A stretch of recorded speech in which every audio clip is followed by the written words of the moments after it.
Hello friends, मैं भूमिका आपके लिए लाई हूँ रानी चेन्नम्पा का तीसरा पार्ट। इसके तीसरे पार्ट में पतन काल दिया हुआ है। शिवलिंग रुद्र सरजा उर्फ बापू साहब मल सरजा के एक अविख्यात उत्तराधिकारी थे। उनका स्वास्थ्य अच्छा नहीं था। वह साहित्यिक अनुसंधानों में अधिक रुचि लेते थे। उन्होंने कन्नड़ के 3 पुस्तकें लिखी थी। उनकी पत्नी विरंबा शिवगुटी के देसाई के सम्राट परिवार की थी। कहा जाता है कि वे मैसूर के एक न्यायिक विद्वान गैनिंगा चेन्नम्पा को अपने यहाँ लाए और उन्होंने उनसे दर्शन शास्त्र का अध्ययन किया तथा धर्म और दर्शन का पूर्ण ज्ञान प्राप्त किया। वह अभी किशोर और अनुभवहीन थे और स्वार्थी, चापलूसों तथा चुटकारों से घिरे हुए थे। दरबार के अधिकारियों में गुटबाजी थी। एक गुट के प्रधान सरदार गुरिसिद्दीप्पा थे, जो अपने आप को पूरी तरह रानी चेन्नम्पा से अभिन्न मानते थे। उनके प्रति पूर्ण निष्ठावान थे, कृतघ्न थे। स्वार्थियों के दूसरे गुट के प्रधान वेंकट राव थे और मलशेट्टी थे, जो अपने निजी स्वार्थों के लिए सरकार को कमजोर बनाना चाहते थे। उनके ब्रिटिश अधिकारियों से संबंध थे और वे राज्य के कार्यों के बारे में उन्हें शासकीय गुप्त बातें बता देते थे। अंग्रेज कित्तूर के कार्यकलापों के बारे में जानने के लिए उत्सुक तो थे, क्या इच्छुक भी नहीं थे। वे तो किसी न किसी के बहाने राज्य को हड़प लेना चाहते थे। बालक शिवलिंग रुद्र सरजा वेंकटेश्वर राव और मलप शेट्टी के जाल में आसानी से फंस गए। ये अंग्रेजों के पिट्ठू थे और अपने तुच्छ निजी फायदे के लिए कित्तूर को गंवाने के लिए तैयार थे।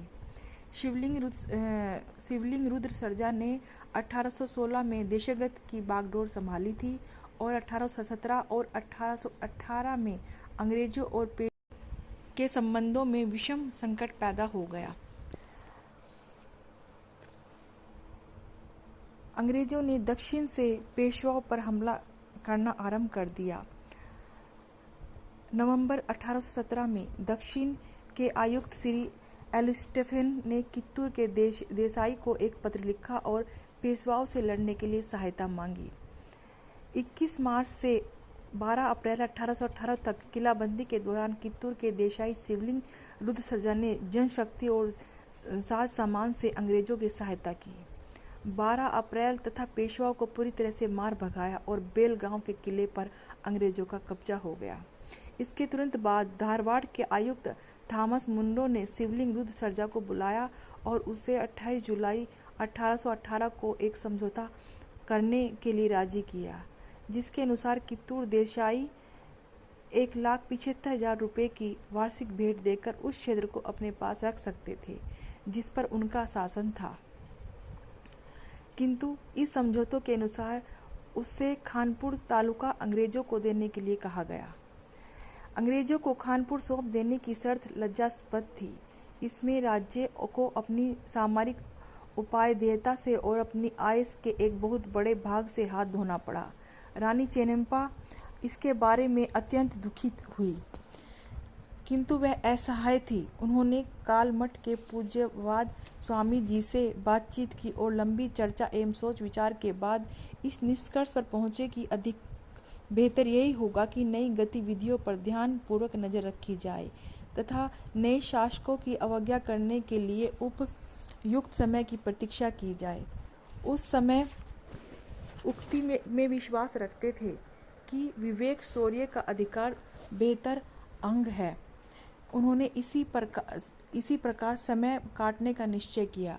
उस समय उन्होंने अपने आप को असहाय महसूस किया और अपनी शक्तियां दरबार के 2 प्रतिनिधि गुटों के मतभेद को दूर करने में केंद्रित की।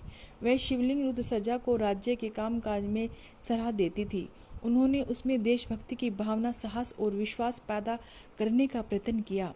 दूसरी ओर अंग्रेज कित्तूर की इस गतिविधियों को देख रहे थे तथा उनके कार्यों में हस्तक्षेप करने के लिए उपयुक्त अवसर की प्रतीक्षा कर रहे थे। किंतु रानी चेन्नम्पा की संयत और चतुर नीति से ऐसा संभावना फलीभूत नहीं हो सकी। जो दिन गुजरते गए रानी चेन्नम्पा राज्य के कार्यों को अधिकाधिक अपने नियंत्रण में लेती गई। उनमें यौवन साहस और तीक्ष्ण बुद्धि थी। वे आकर्षक, सुगठित और सुंदर लगती थी। वे तलवार चलाने, घुड़सवारी करने, धनुर्विद्या और राज्य कौशल में निपुण थी। दरबारों में वे बैठकों की अध्यक्षता महान गरिमा और योग्यता से करती थी। वह तत्काल निर्णय ले सकती थी और उनके निर्णय ठीक समय पर तथा राज्य के लिए सर्वाधिक हितकारी होते थे।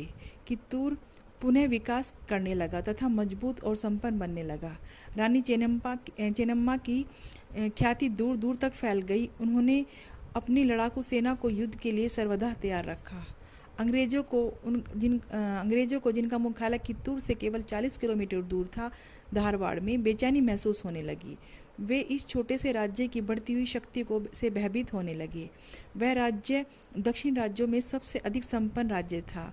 उन्हें तो यह भी आशंका थी कि यदि इस राज्य को अपनी अधीनता में नहीं लिया गया तो वह कित्तूर और अन्य दक्षिण राजवाड़ों को एक समान लक्ष्य तथा एक समूह में संगठित होने के लिए प्रोत्साहित कर सकता है और परिणाम स्वरूप उसकी सैन्य शक्ति के लिए घोर चुनौती का रूप धारण कर सकता है।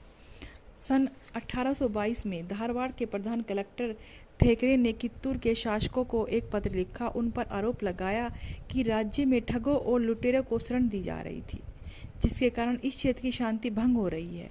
उसने इस बात को गंभीरता से लेने की धमकी दी और कहा इसके परिणाम गंभीर होंगे। यह आरोप निराधार और काल्पनिक थे और यह प्रकट था कि अंग्रेज कित्तूर को हड़पने का कोई बहाना ढूंढना चाहते थे।